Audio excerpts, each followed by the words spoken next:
আজকে আমি নরমাল একটা গরুর মাংসের রেসিপি দেখাবো আপনাদেরকে। নরমালি যেভাবে গরুর মাংস আমরা রান্না করি সেটাই দেখাবো। অনেকে অনেকভাবে রান্না করে থাকেন, তো আসলে যেভাবে গরুর মাংসটা রান্না করলে বেশি মজা লাগে সেটাই শেয়ার করব।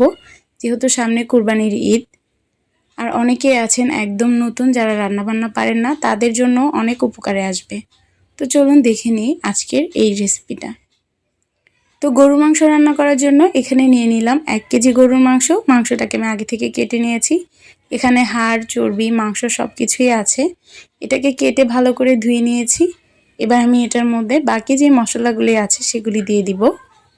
সবার প্রথমেই আমি দিয়ে দিচ্ছি তেজপাতা, দারচিনি, এলাচ, 4-5টা দারচিনি, 4-5টা তেজপাতা, আর দিয়ে দিলাম 4-5টা এলাচ। এবার দিয়ে দিচ্ছি 1.5 চা চামচ আদা বাটা, 1.5 চা চামচ রসুন বাটা। গরুর মাংসের মধ্যে আস্ত রসুনও দিতে পারেন। এবার দিয়ে দিলাম 1 চা চামচ হলুদের গুঁড়ো, 1.5 চা চামচ মরিচের গুঁড়ো। যেহেতু গরুর মাংস ঝাল না দিলে ভালো লাগবে না, আমরা যেহেতু ঝাল খেতে পছন্দ করি তার জন্য ঝালটা বেশি দিয়েছি। আর দিয়ে দিলাম 1 চা চামচ ধনিয়ার গুঁড়ো, 1/2 চা চামচের থেকেও কম জিরার গুঁড়ো, আর দিয়ে দিলাম স্বাদ মতো লবণ।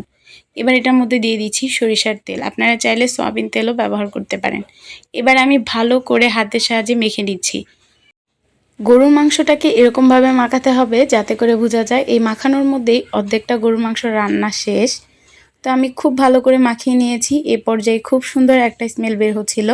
এবার আমি এটার মধ্যে দিয়ে দিব পেঁয়াজ কুচি। পেঁয়াজ কুচি দিয়ে আর একটু মাখিয়ে এটার মধ্যে দিয়ে দিব পানি, একদম অল্প পরিমাণে, শুধুমাত্র আমার হাতটা ধুয়ে দিয়েছি যেহেতু হাতে অনেক মশলা ছিল। এবার আমি চুলার জালটা অন করে ঢাকনা দিয়ে ঢেকে গরুর মাংসটাকে ভালো করে কষিয়ে নিব। 2-3 ধাপে এটাকে আমি নাড়াচাড়া দিয়ে গরুর মাংসটাকে কষিয়ে নিব। এখন দেখতেই পাচ্ছেন পানি উঠে গিয়েছে কষানো থেকে। এই পানিটা শুকিয়ে একদম তেল তেল ভাসবে, তখন আমি এটার মধ্যে গরুর মাংসটা ভালো করে রান্না করার জন্য আবারও পানি দিয়ে দিব। তো এই পানিটাকে এবার আমি জাল করে শুকিয়ে নিব আর একটু পরপরই নাড়াচাড়া দিয়ে নিব। আর এটার মধ্যে এ পর্যায়ে দিয়ে দিচ্ছি আলু। যেহেতু আমি এখানে আলু ব্যবহার করছি, আপনারা চাইলে আলু নাও দিতে পারেন, তবে গরুর মাংসের সাথে আলুটা অনেক ভালো লাগে। আর যদি কুরবানির মাংস হয় তাহলে এমনিতে রান্না করলে অনেক ভালো লাগে। তো যাই হোক, এবার আমি কথা বলতে বলতে ভালো করে নাড়াচাড়া দিয়ে আবার ঢাকনা দিয়ে ঢেকে দিচ্ছি। যতক্ষণ পর্যন্ত না তেল তেল বেশি চলে আসছে উপর দিকে, ততক্ষণ পর্যন্ত আমি নাড়াচাড়া দিয়ে মাংসটাকে ভালো করে কষিয়ে নিয়েছি। তো দেখতেই পাচ্ছেন মাশাআল্লাহ খুব সুন্দর তেল তেল চলে এসেছে, আর মাংসটার কালারটাও অনেক বেশি সুন্দর এসেছে।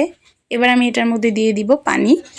ভালো করে নাড়াচাড়া দিয়ে এটার মধ্যে দিয়ে দিব পর্যাপ্ত পরিমাণের পানি, যাতে করে মাংসটা সিদ্ধ হয় আর একদম নরম হয়ে যায়।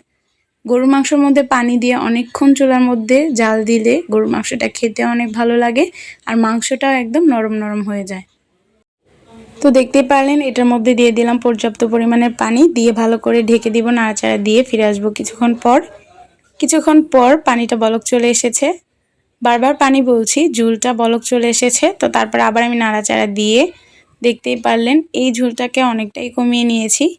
তরকারিটা এখন একদম মাখা মাখা হয়েছে আর দেখতে অনেক সুন্দর লাগছে। তো দেখতেই পারলেন কত সহজভাবে গরুর মাংসের রেসিপি শেয়ার করলাম। এভাবে গরুর মাংস রান্না করলে মাশাআল্লাহ মাংসটা খেতে অনেক বেশি মজার হয়। আপনারা অবশ্যই বাসায় ট্রাই করবেন। ট্রাই করে অবশ্যই আমাকে জানাবেন কীরকম হয়েছিল। আমি কিন্তু আপনাদের কমেন্টের আশায় থাকবো। সবাই ভালো থাকবেন, সুস্থ থাকবেন, আমাদের জন্য সবাই দোয়া করবেন। আজকের মতন এই পর্যন্তই। আল্লাহ হাফেজ।